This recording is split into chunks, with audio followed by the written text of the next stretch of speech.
Bismillahirrahmanirrahim. Assalamualaikum warahmatullahi wabarakatuh. Innal hamdalillah nahmaduhu wa nasta'inuhu wa nastaghfiruh wa na'udzu billahi min shururi anfusina wa min sayyiati a'malina. Man yahdihillahu fala mudilla lahu wa man yudlil fala hadiya lahu. Wa asyhadu an la ilaha illallah wahdahu la syarika lah wa asyhadu anna Muhammadan abduhu wa rasuluh.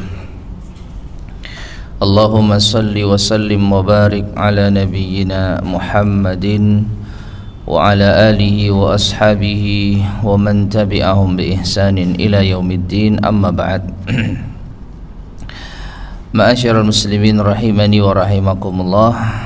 Kita melanjutkan kembali kajian kita membahas kitab Taisirul Karimir Rahman fi Tafsiri Kalamil Mannan yang disusun oleh Syekh Abdurrahman Ibn Nasir As-Sa'di rahimahullahu ta'ala. Melanjutkan faidah-faidah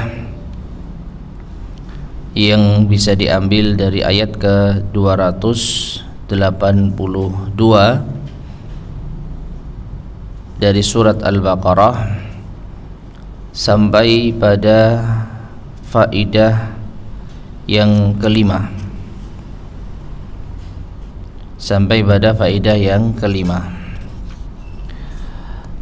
Qala al-muallifu rahimahullah, wa minha, dan di antara faidah ayat ini, amruhu ta'ala lil kitab atau amruhu ta'ala lil katib.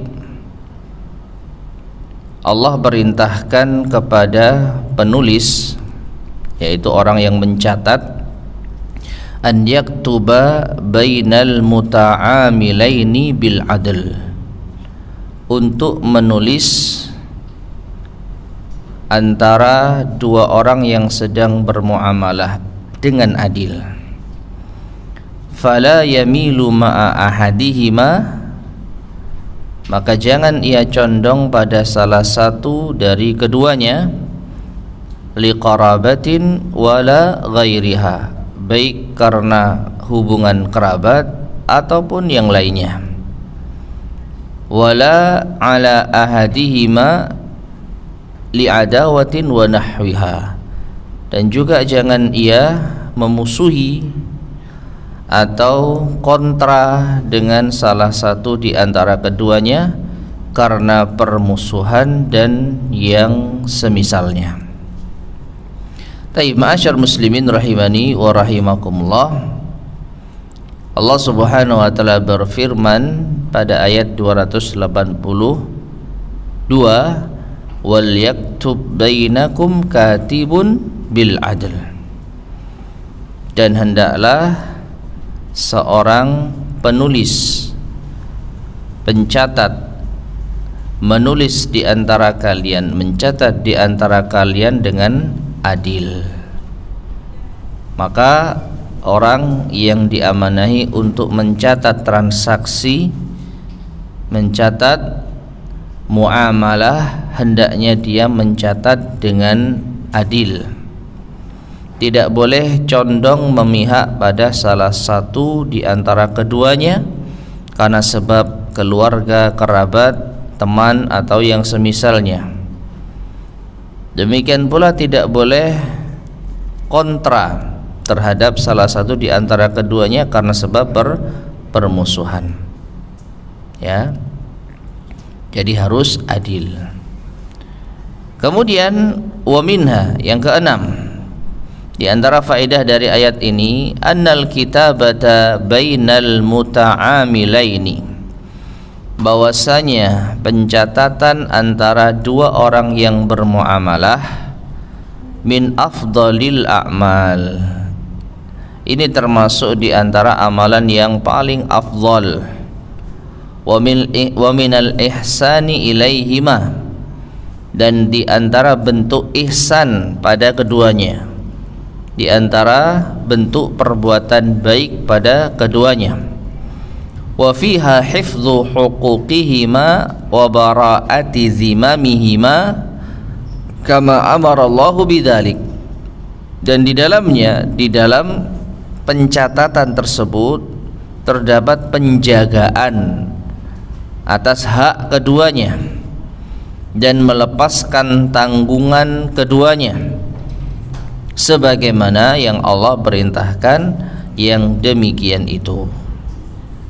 Ya, maka falyahtasib al-katibu, hendaknya pencatat, penulis itu mencari pahala bainan nasi hadhil umur, di antara manusia dengan perkara-perkara ini, ya, liyahdha bisawabiha, agar ia meraih pahalanya. Taib ma'asyar muslimin rahimani wa rahimakumullah. Jadi mencatat transaksi ini termasuk di antara amalan yang paling afdal. Karena apa? Karena dengan catatan tersebut hak-hak akan terjaga, tanggungan-tanggungan akan terlepaskan. Ya, kalau tidak ada pencatatan maka ada kemungkinan hak itu tidak terjaga. Orang yang harusnya memiliki hak untuk dibayar, tapi karena tidak ada catatannya orang tidak mau membayar. Orang yang harusnya sudah melepas tanggungan karena sudah membayar, tapi karena tidak ada catatannya dia menjadi ditagih lagi, padahal sudah lunas, padahal sudah selesai, tapi karena tidak ada catatan ia akan ditagih. Ya, maka aktivitas mencatat transaksi ini termasuk di antara amalan yang paling afdal, amalan yang paling afdal, sehingga hendaknya seseorang berusaha sebaik mungkin di dalam aktivitas ini untuk meraih pahala, untuk meraih pahala. Taib. Kemudian faedah berikutnya yang ke-7. Wa minha, dan di antara faedah ayat ini, annal katiba la budda an yakuna 'arifan bil adli ma'rufan bil adli. Bahwasanya seorang pencatat harus mengetahui apa itu keadilan dan juga dikenal sebagai orang yang adil. Li'annahu, karena idza lam yakun 'arifan bil adli, kalau dia tidak tahu apa itu adil, lam yatamakkan minhu, maka tidak mungkin ia bisa berlaku adil. Wa idza lam yakun mu'tabaran adlan indan nasi radiyan, dan jika ia bukan orang yang dianggap adil di antara manusia sehingga diridhai, lam takun kitabatuhu mu'tabaratan, maka catatannya tidak dianggap.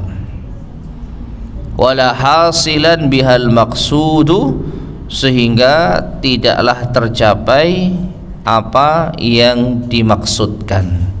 Tujuan catatan itu tidak tercapai. Alladhi huwa hifdzul huquq, yang mana tujuan utama pencatatan itu adalah menjaga hak-hak. Jadi tujuan seseorang itu memanggil juru tulis di dalam transaksi, tujuan seseorang itu mencatat transaksi adalah agar hak-hak itu terjaga. Dan hak-hak itu akan terjaga jika catatan itu dilandasi asas keadilan. Dan asas keadilan ini bisa terpenuhi kalau pihak yang mencatat itu mengetahui keadilan dan dikenal sebagai orang yang adil. Ya. Kalau orang yang mencatat tidak faham asas keadilan, mustahil dia bisa mencatat dengan adil. Kalau orang itu faham keadilan tetapi dia tidak dianggap oleh manusia sebagai orang yang adil, maka catatannya tidak akan dianggap. Kalau catatannya tidak dianggap, maka catatan itu dipertanyakan sehingga hak-hak tidak akan terjaga. Jadi mustahil hak-hak itu akan terjaga jika catatannya tidak dianggap. Ini termasuk di antara perincian faedah yang luar biasa yang disampaikan oleh Syekh As-Sa'di rahimahullahu ta'ala. Berikutnya yang ke-8, wa minha, dan di antaranya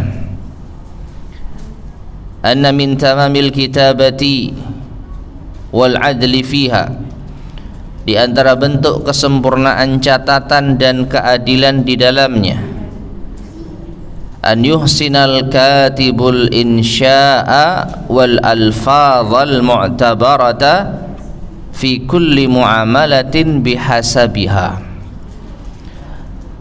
Hendaknya orang yang mencatat transaksi pandai di dalam merangkai kata, di dalam merangkai lafaz-lafaz yang dianggap pada setiap muamalah sesuai dengan kondisinya. Walil urfi fi hadzal maqam i'tibarun azimun, dan kebiasaan yang dipakai dalam posisi semacam ini memiliki i'tibar yang sangat besar. Jadi memiliki pelajaran yang sangat besar. Ma'asyar muslimin rahimani wa rahimakumullah, merangkai kata di dalam mencatat, ya, ini mungkin bisa kita fahami dengan baik kalau kita pernah berurusan dengan contohnya notaris. Para jamaah bayangkan nggak gimana repotnya notaris merangkai kata-kata? Bisa nggak kita buat seperti itu? Ya, betul-betul pemilihan kata, perangkaian kata yang sangat-sangat luar biasa. Bukan hanya sekedar saya serah terima saja, tapi ada beberapa klausul-klausul yang itu fungsinya untuk menjaga hak. Cuman kita kan sekedar tanda tangan, ya kan? Ngaku aja. Kalau kita berurusan dengan notaris, paling kita skip langsung tanda tangan. Padahal mereka berusaha merangkai kata-kata itu demi untuk menjaga hak-hak kedua belah pihak. Ya.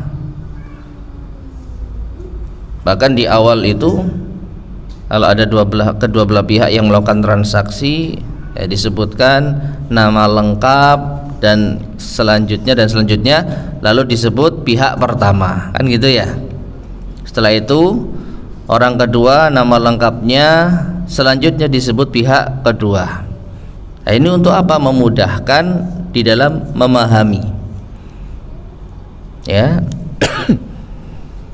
Nah, jadi ini bentuk kesempurnaan di dalam catatan dan bentuk upaya untuk menegakkan keadilan.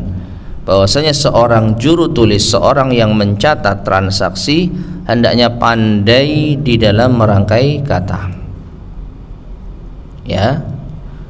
Nah, kembali pada poin yang ke-7. Anggaplah pihak pencatat ini kita kenal sekarang notaris. Notaris itu kalau tidak tahu hukum yang dibangun di atas keadilan, maka pencatatan itu tidak akan tercapai dengan baik. Demikian pula kalau notarisnya tidak dikenal sebagai pihak yang adil, maka catatannya itu dipertanyakan. Ya. Oleh karena itu, di antara bentuk kesempurnaan di dalam mewujudkan keadilan adalah hal ini, ya. Seorang pencatat atau juru tulis hendaknya memiliki kemampuan yang baik di dalam merangkai kata, menyusun kata, sehingga akan terwujudlah keadilan. Yang ke-9, ya, berikutnya, wa minha, Dan di antara faedah ayat ini, annal kitabata min ni'amillahi 'alal ibad, bahwasanya pencatatan ini di antara nikmat Allah atas hamba-hambanya. Allati la tastaqimu umuruhum ad-diniyah walad dunyawiyah illa biha, yang mana tidak akan lurus urusan-urusan hamba baik dari agama maupun dari sisi dunia kecuali dengannya. Ya. Wa anna man 'allamahu Allahul kitabah, dan bahwasanya siapa yang Allah ajarkan yaitu pencatatan, penulisan, faqad tafaddala alaihi bifadlin azim, maka sungguh Allah telah memberikan karunia padanya dengan keutamaan yang besar. Jadi tidak sembarangan orang itu memiliki keahlian di dalam mencatat transaksi. Ini di antara bentuk karunia Allah kepada seorang hamba selama dipergunakan untuk menegakkan keadilan. Ya. Jadi ini adalah karunia Allah kepada hambanya. Maka famin tamami syukrihi li ni'matillahi ta'ala, di antara bentuk kesempurnaan rasa syukurnya atas nikmat Allah tersebut, an yaqtiya bi kitabatihi hajatil ibad, hendaknya ia memenuhi kebutuhan hamba-hamba dengan catatan tersebut. Maknanya dia hendaknya mau membantu orang-orang di dalam pencatatannya, karena dia memiliki ahli di dalam mencatat, maka hendaknya dia bantu orang. Wala yamtani'u minal kitabah, dan jangan ia enggan untuk mencatat. Jangan dia enggan untuk mencatat. Kalau ada orang butuh hendaknya dia terima. Walihadza qala, dan karena inilah Allah berfirman, wala ya'ba katibun an yaktuba kama 'allamahullah, dan janganlah seorang pencatat itu enggan untuk mencatat sebagaimana yang Allah ajarkan padanya. Ma'asyiral muslimin rahimani wa rahimakumullah, mungkin ada perbedaan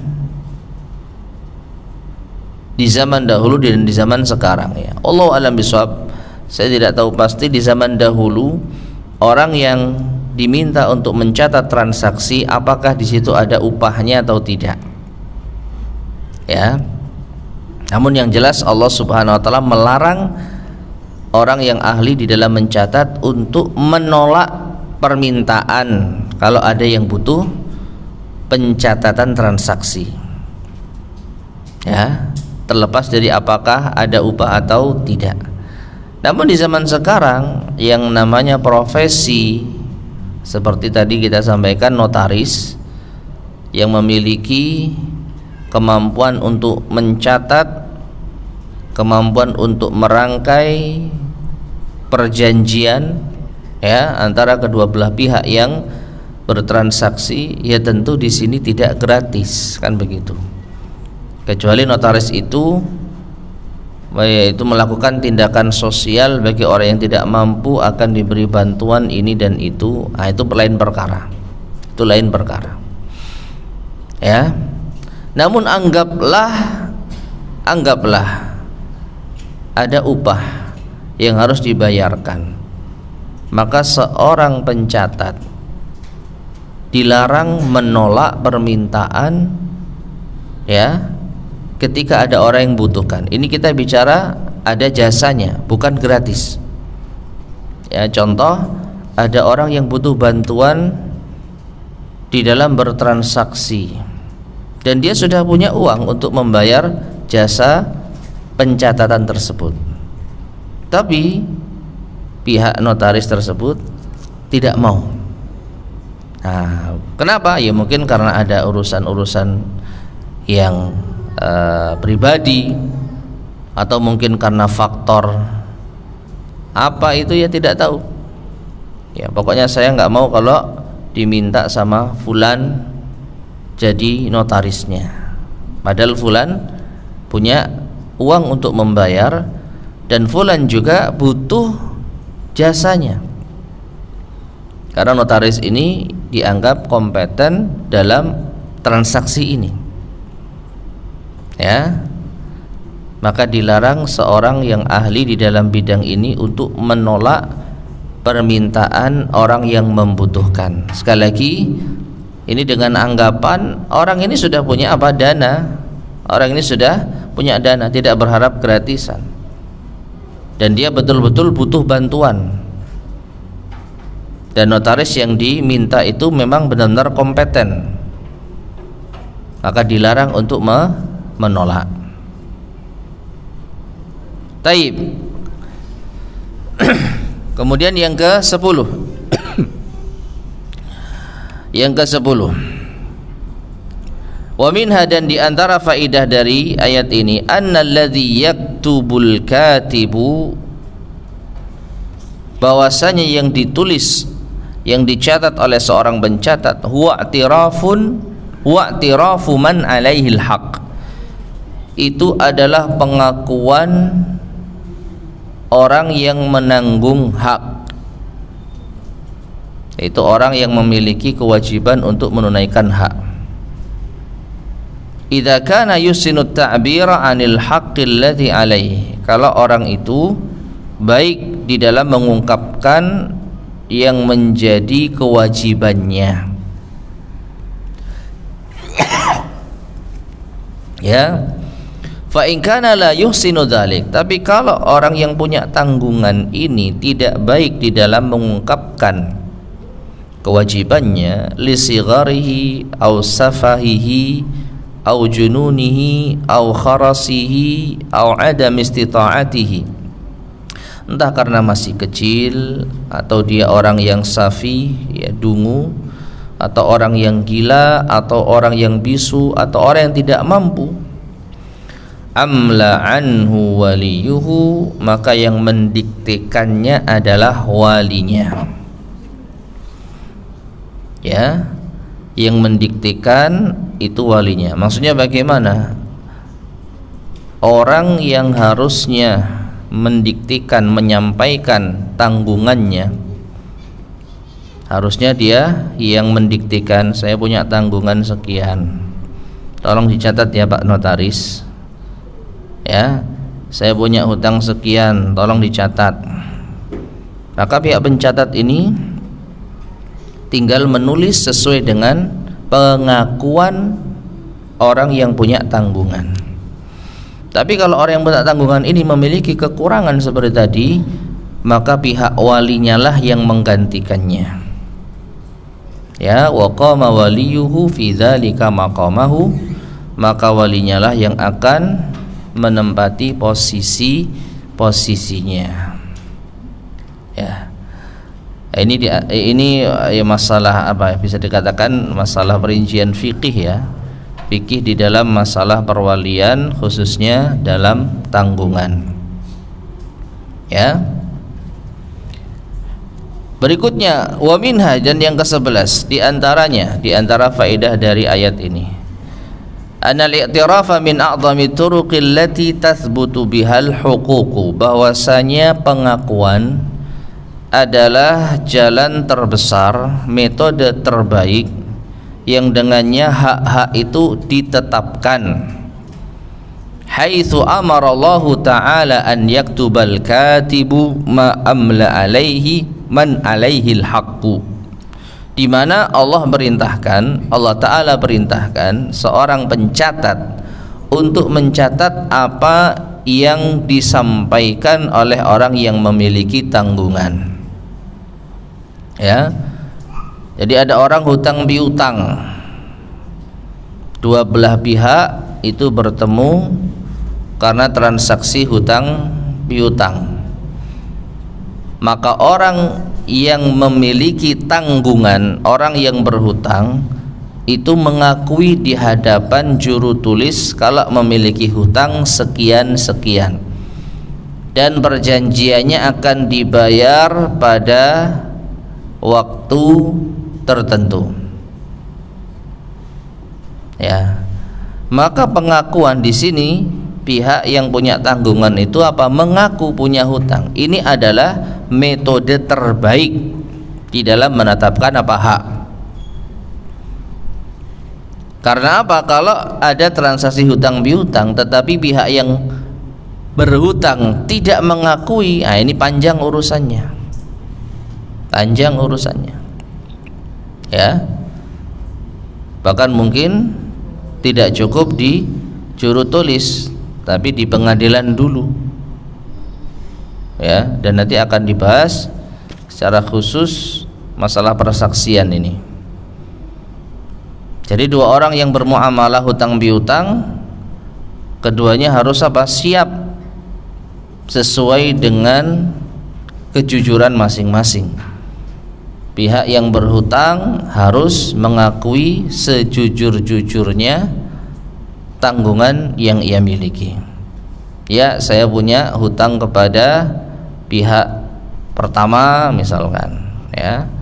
Pihak kedua mengakui memiliki hutang terhadap pihak pertama atas misalnya penjualan ini atau penyewaan ini atau ganti rugi ini dengan nominal sebesar ini yang telah disepakati pada jangka waktu yang telah disepakati. Nah, pihak kedua mengakui ini semua, maka mudah urusannya. Jadi pihak pencatat hanya sekedar mencatat sesuai dengan apa yang disampaikan. Diakhiri dengan apa? Tanda tangan, selesai. Ya, jadi kalau pihak yang punya tanggungan itu mengaku, selesai perkara. Ini diantara metode yang paling tepat, yang paling pas, ya, di dalam masalah pencatatan ini. Tapi kalau pihak yang punya tanggungan tidak ngaku, panjang urusannya. Akan tidak cukup di juru tulis notaris, tapi harus di pengadilan terlebih dahulu.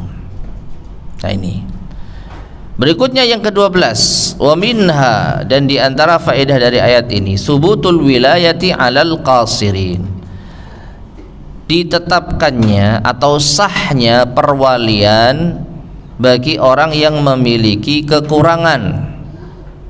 Ini kaitannya dengan poin yang ke-10 tadi, ya. Minas sigari wal majanin wal sufaha wa nahwihim, yaitu bagi orang anak-anak kecil, orang-orang gila, orang-orang yang safi, ya, dan selain mereka. Jadi pihak yang memiliki kekurangan itu berhak untuk diganti oleh walinya di dalam penyelesaian hak tersebut, ya. Kemudian berikutnya yang ke-13, wa minha, dan di antara faedah dari ayat ini annal waliya yaqumu maqama maulihi, ya, maulihi fi jami' i'tirafatihi al-muta'alliqati bihuquqi, bahwasanya wali itu posisinya sama seperti yang diwalikan pada seluruh apa yang menjadi pengakuannya yang berkaitan dengan hak-haknya, ya, apa yang berkaitan dengan hak-haknya atau bahkan berkaitan dengan kewajibannya, ya. Jadi orang gila yang punya tanggungan hutang misalkan, loh kok bisa orang gila punya tanggungan hutang? Ya bisa saja, barangkali saat dia masih waras, dia punya hutang yang banyak, tahu dia punya hutang yang banyak, nggak bisa bayar, akhirnya apa? Gila. Nah, orang gila gimana caranya ngakui perbuatannya, ya? Sedangkan pihak yang menghutangi menunjukkan bukti, ya, pihak yang menghutangi menunjukkan apa? Bukti. Orang gila ketika ditagih dia mengelak, ya, terus disampaikan buktinya, maka walinya lah yang menggantikannya. Nah, ketika mereka sepakat untuk mencatat ini di notaris misalkan, ya, supaya tidak ada hal-hal yang merugikan di akhir nanti, supaya tidak ada permasalahan di belakang, ya, mumpung ada walinya, mari kita pergi ke notaris untuk mencatat perjanjian hutang piutang ini, ya, misalkan seperti itu. Maka pihak yang berhutang, dalam hal ini orang yang gila tadi, akan diwakilkan oleh siapa? Walinya, ya. Taib. Kemudian berikutnya yang ke-14, wa minha, dan di antara faidah dari ayat ini, anna man ammantahu fi muamalatin, bahwasanya orang yang Anda percayai dalam muamalah, wa fawwadtahu fiha, dan engkau serahkan urusanmu kepadanya, faqauluhu fi dzalika maqbulun, maka ucapannya itu diterima, wa huwa naibun manabaka, dan ia sebagai pengganti dirimu, li'annahu, karena idza kana al-waliyyu 'alil qasirin yanubu manabahum, karena seorang wali bagi orang yang memiliki kekurangan itu bisa menggantikan posisi, ya, orang yang kekurangan tersebut. Falladzi wallaitahu biikhtiyarik, maka orang yang engkau serahkan urusan itu dengan pilihanmu,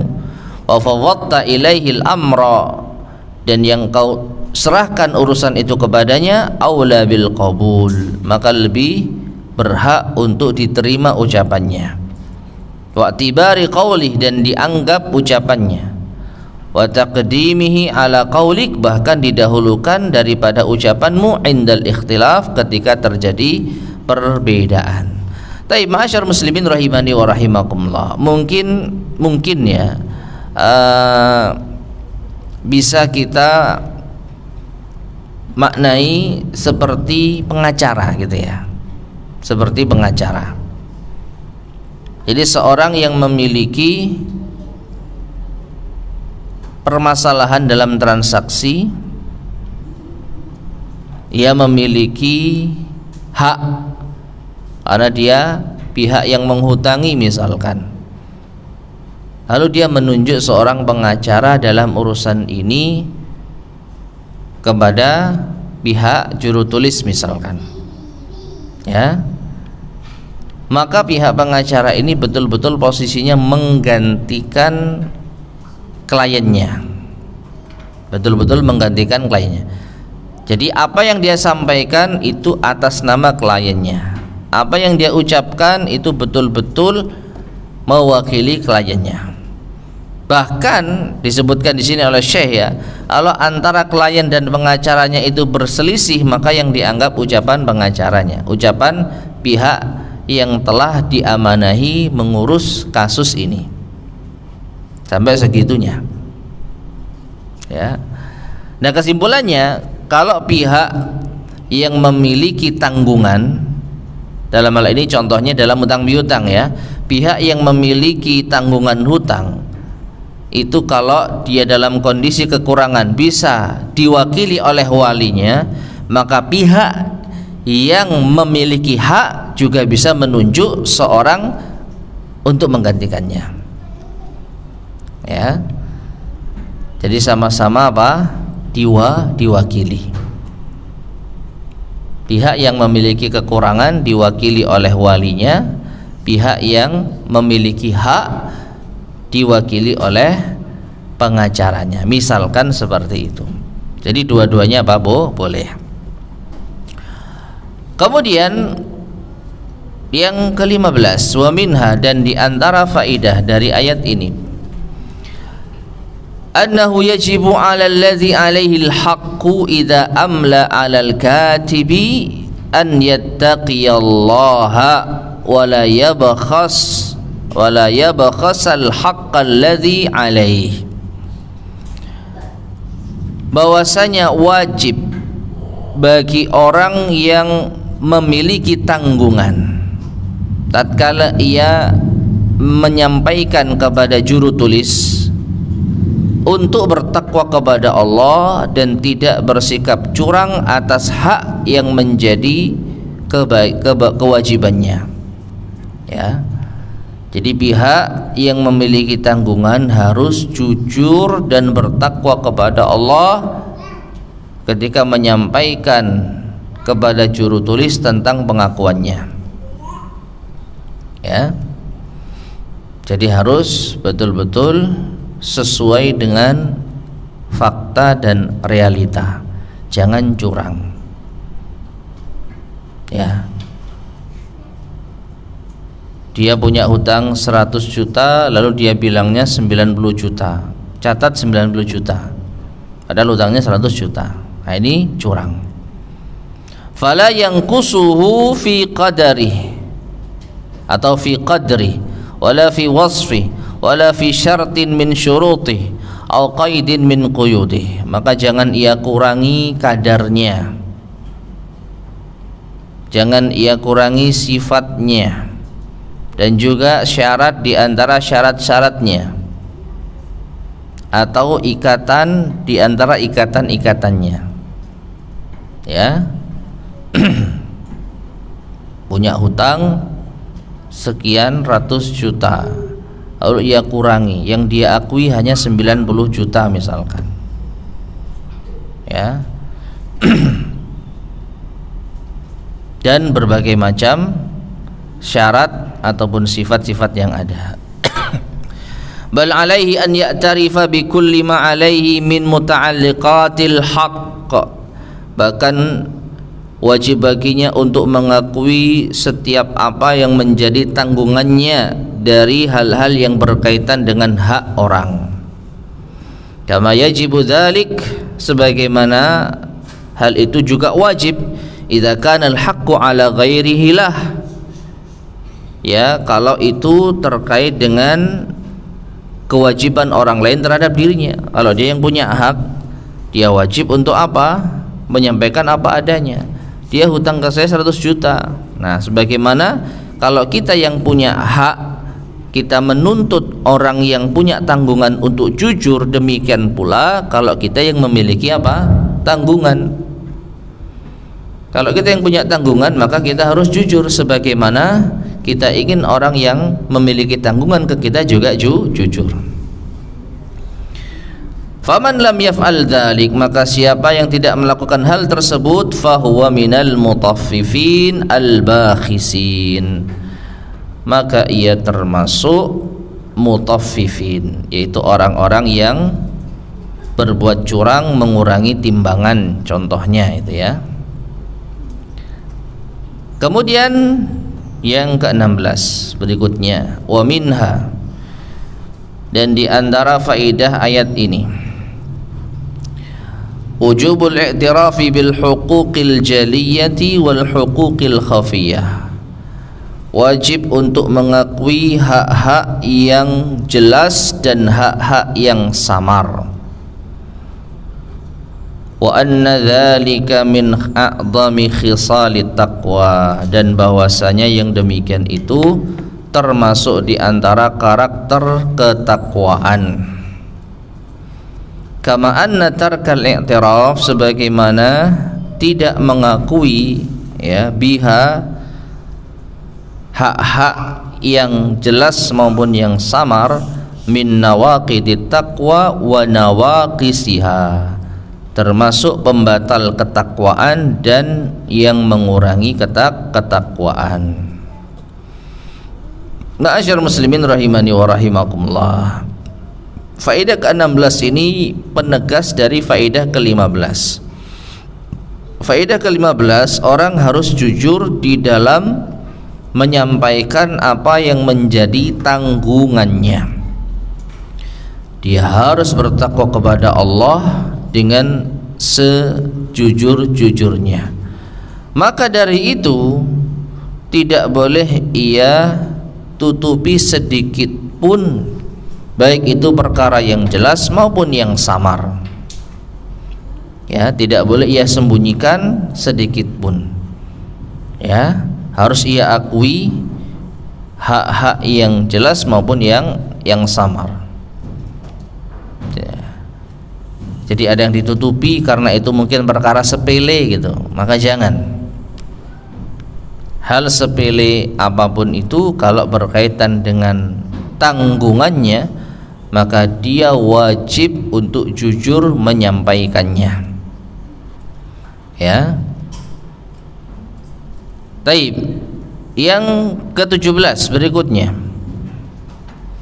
Wa minha, dan di antara faedah ayat ini al-irsyadu ilal ishad fil bai'i, yaitu petunjuk untuk mengadakan saksi dalam jual beli. Fa in kanat fil mudayanat fa hukmuha hukmul kitabati kama taqaddam. Kalau itu dalam perkara hutang piutang, maka hukum tentang hal ini itu sama dengan hukum mencatat sebagaimana yang telah berlalu. Li'anal kitabata hiya kitabatus syahadah, karena pencatatan itu adalah pencatatan saksi. Wa in kana al-bai'u bai'an hadiran, tapi kalau itu jual beli kontan tunai, fayambaghi al-ishhadu fih, lalu patut untuk disaksikan. Wala haraja fihi bitarkil kitabah, maka tidak mengapa kalau tanpa catatan. Likasratihi wa husulil masyaqqati fi, karena banyaknya transaksi ini dan hal yang mungkin memberatkan. Taib ma'asyar muslimin rahimani wa rahimakumullah. Jadi kalau dalam masalah hutang piutang itu dianjurkan yang namanya pencatatan, pencatatan antara kedua belah pihak, yang berhutang dan yang menghutangi, maka dicatat transaksi tersebut. Adapun dalam jual beli, maka sepatutnya ada saksi. Jual beli itu sepatutnya ada saksi.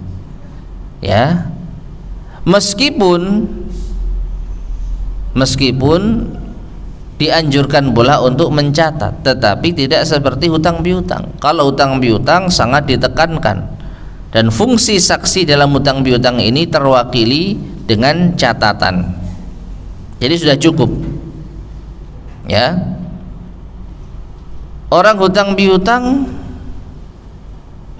tidak ada catatan tapi ada saksi, boleh enggak?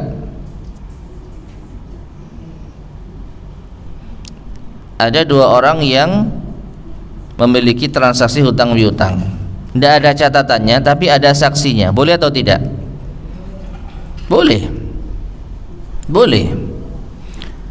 Hanya saja alangkah baiknya jika didukung dengan pencatatan. Jadi fungsi saksi di dalam transaksi hutang piutang itu sudah tercukupi dengan pencatatan yang telah disepakati kedua belah pihak.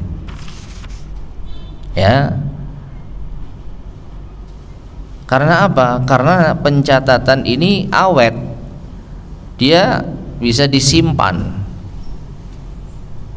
Tapi kalau saksi, nah ini ada orang hutang piutang terjadi di tahun 2025, disaksikan oleh seorang saksi sekedar melihat, tapi tahun 2026 saksinya meninggal. Lalu ketika ditagih, tahun lalu Anda pinjam uang ke saya, tolong dibayar. Mana catatannya? Enggak ada. Mana saksinya? Ada. Oh, sudah meninggal. Maka kalau utang piutang itu alangkah lebih baiknya ada apa? Catatannya. Adapun jual beli kontan, maka tidak perlu mencatat, cukup saksi.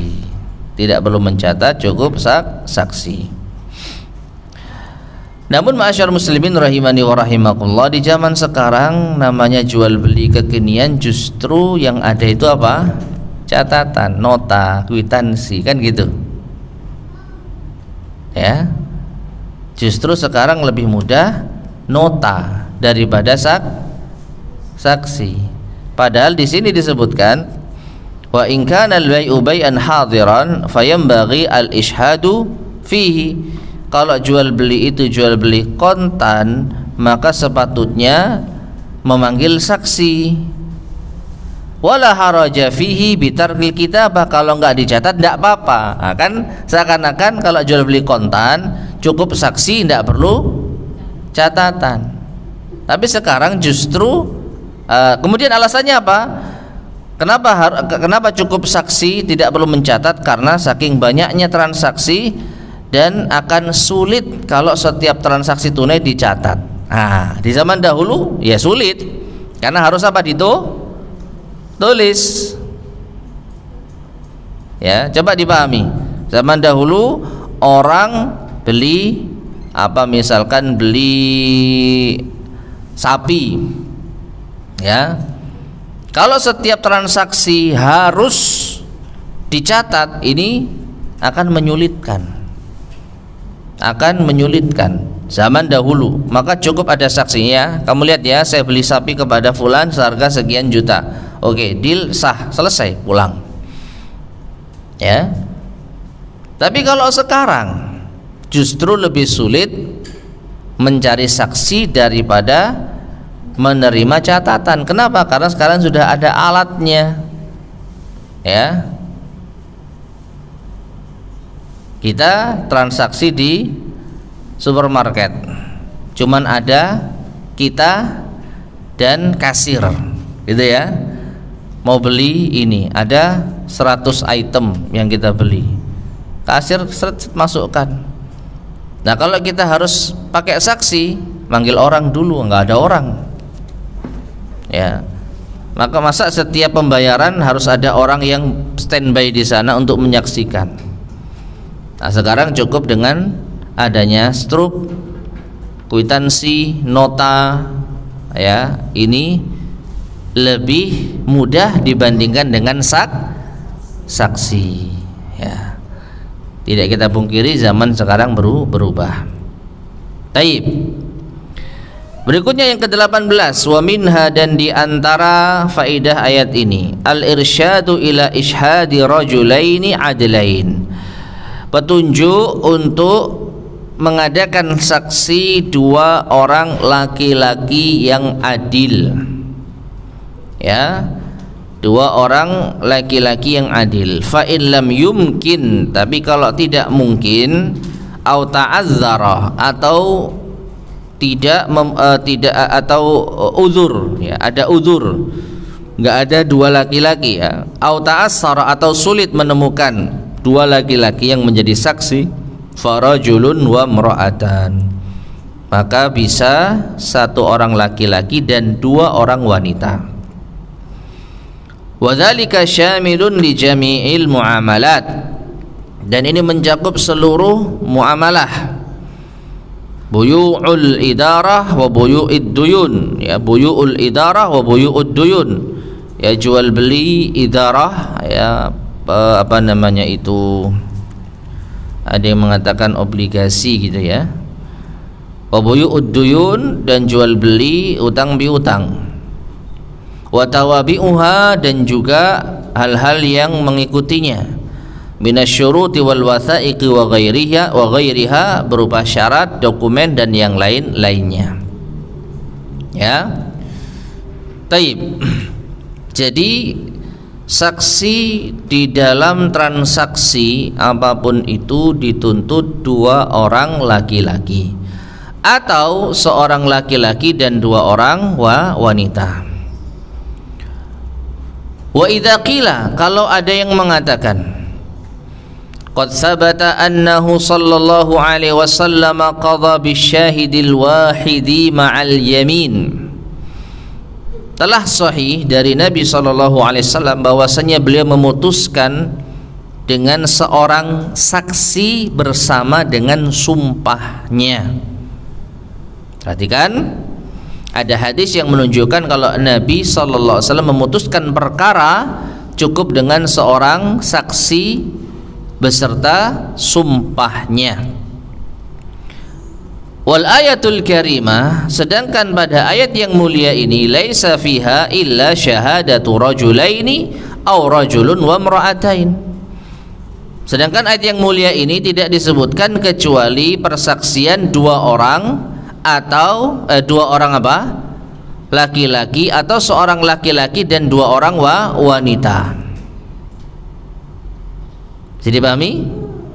Di ayat ini persaksian itu hanya dua orang laki-laki atau seorang laki-laki dan dua orang wanita. Sedangkan di hadis Nabi SAW memutuskan perkara bisa dengan satu orang saksi dan apa? Sumpah. Nah, apakah bertentangan? Mari kita baca penjelasan beliau rahimahullah. Qila, maka dikatakan jawabannya, al ayatul karimah, ayat yang mulia ini, fiha irsyadul bari ibadahu ila hifzi huquqihim. Di dalamnya terdapat petunjuk dari Allah al-Bari kepada hamba-hambanya untuk menjaga hak-hak mereka. Walihada ata fiha bi akmali turuqi wa aqwaha. Karenanya Allah membawakan di dalamnya jalan atau metode yang paling sempurna dan yang paling kuat. Dua saksi laki-laki atau satu saksi laki dan dua saksi perempuan. Ini sangat kuat.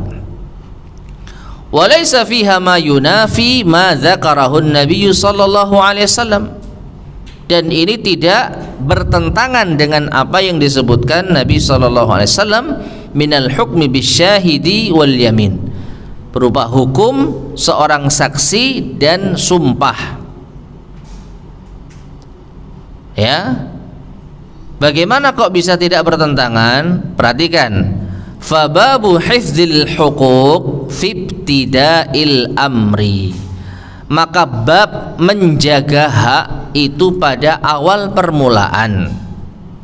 Yursidu fihil abda, yang Allah berikan petunjuk hambanya, ilal ihtiras wa tahaffud at-tam, untuk hati-hati dan menjaga secara total. Perhatikan, jadi ada dua orang yang bertransaksi, ada dua orang yang bertransaksi hutang piutang. Perhatikan ya, ini bukan bersengketa, bertransaksi. Ya, dua orang yang punya transaksi hutang piutang ingin untuk mengamankan hak-hak mereka.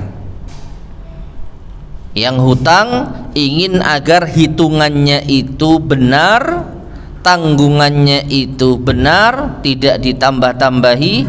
Yang menghutangi ingin agar hutangnya dibayar sesuai dengan nominal yang ada. Datanglah mereka berdua, lalu disaksikan oleh dua orang saksi laki-laki atau seorang saksi laki dan dua orang saksi wanita. Nah, ini penerapan ayat. Bab apa ini? Bab menjaga hak. Wa babul hukmi bainal mutanazi'ain. Adapun bab hukum atas persengketaan dua orang. Kalau tadi apa? Berkaitan dengan transaksi antara dua orang yang tidak ada persengketaan. Tapi kalau ada persengketaan antara dua orang, yunzaru fihi ilal murajjihat, maka dilihat faktor-faktor penguatnya, wal bayyinat, dan bukti-buktinya, wa bihasabi haliha, dan sesuai dengan keadaannya. Mungkin yang dimaksud di dalam hal ini adalah hadis Nabi sallallahu alaihi wasallam, al bayyinatu 'alal mudda'i wal yaminu 'ala man ankara, yang sekaligus menjadi salah satu kaidah fikih. Ya, al bayyinatu 'alal mudda'i, bukti wajib dibawa oleh orang yang menuduh, wal yaminu 'ala man ankara, dan orang yang mengingkari bersumpah. Allahu a'lam bishawab. Mungkin ini di antara hal yang dimaksud oleh al-muallif rahimahullahu taala. Ya. Jadi ketika ada seseorang yang menuduh, maka dia wajib mendatangkan bukti. Ya. Contoh, anggaplah ini contoh yang sama, masalah hutang piutang. Bedanya apa? Yang kita contohkan tadi, dua saksi laki-laki atau satu saksi laki, dua saksi perempuan.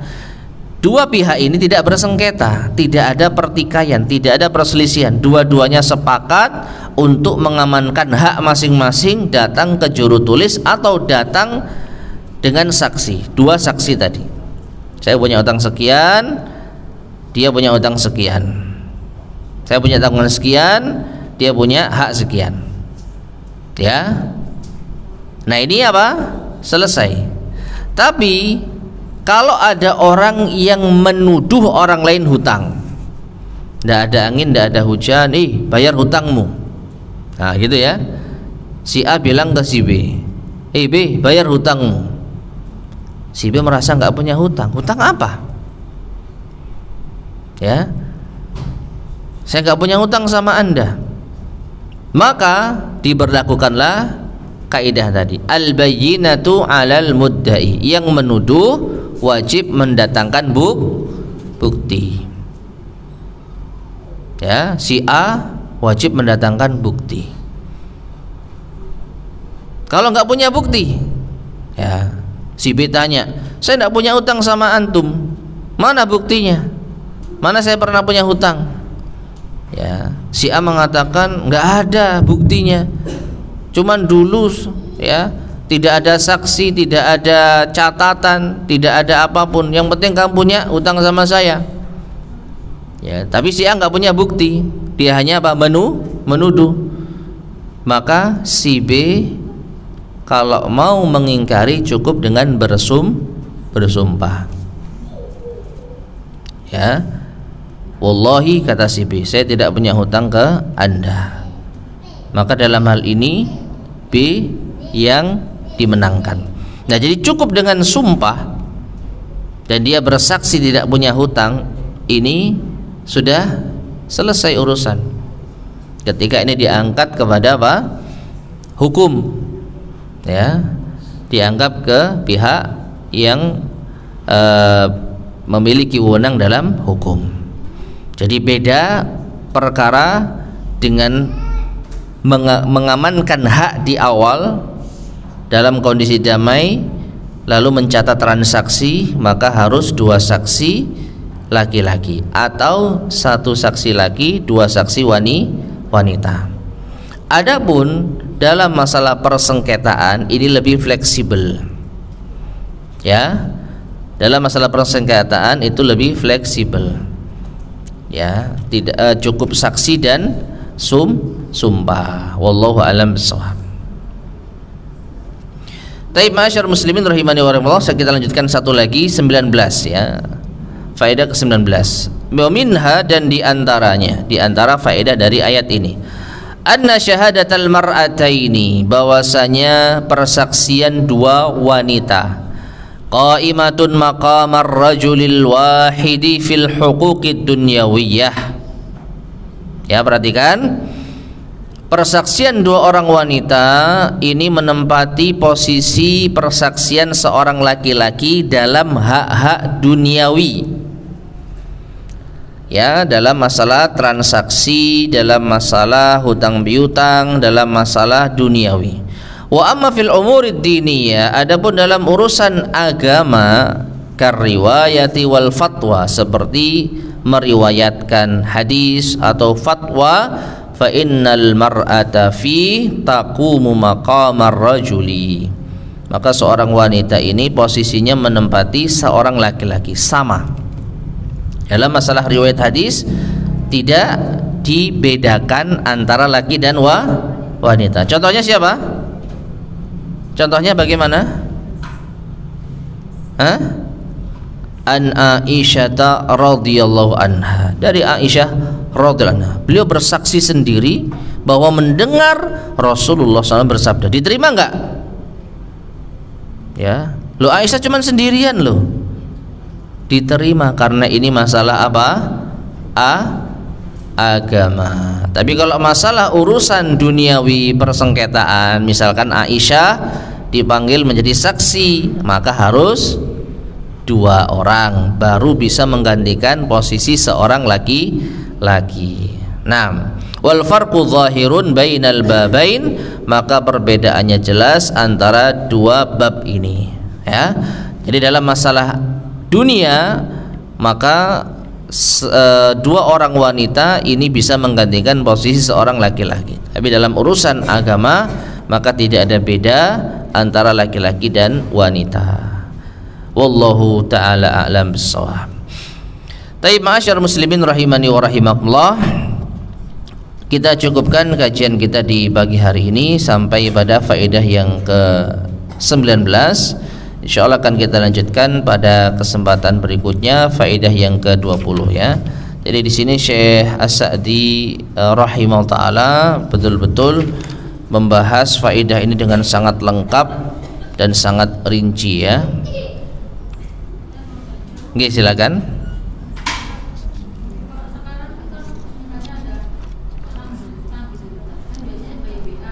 Iya.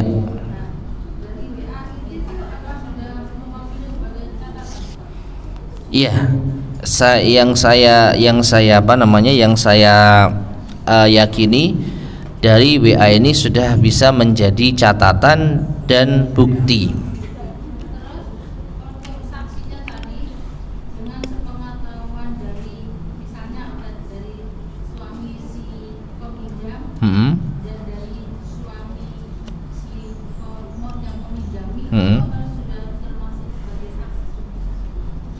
Iya. Insya Allah sudah cukup menjadi saksi, ya. 2 orang laki-laki, baik itu yang satu suaminya yang menghutangi, yang satu suaminya yang berhutang. Insya Allah itu sudah cukup.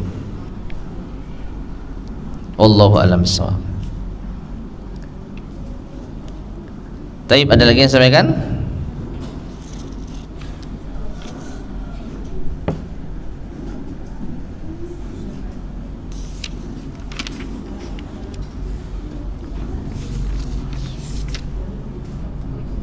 Baik, jika tidak ada, kita cukupkan sekian. Mudah-mudahan bermanfaat. Kurang lebihnya saya mohon maaf. Kita akhiri. Subhanakallahumma bihamdika asyhadu an la ilaha illa anta astaghfiruka wa atubu ilaik. Alhamdulillahirabbil alamin. Assalamualaikum warahmatullahi wabarakatuh.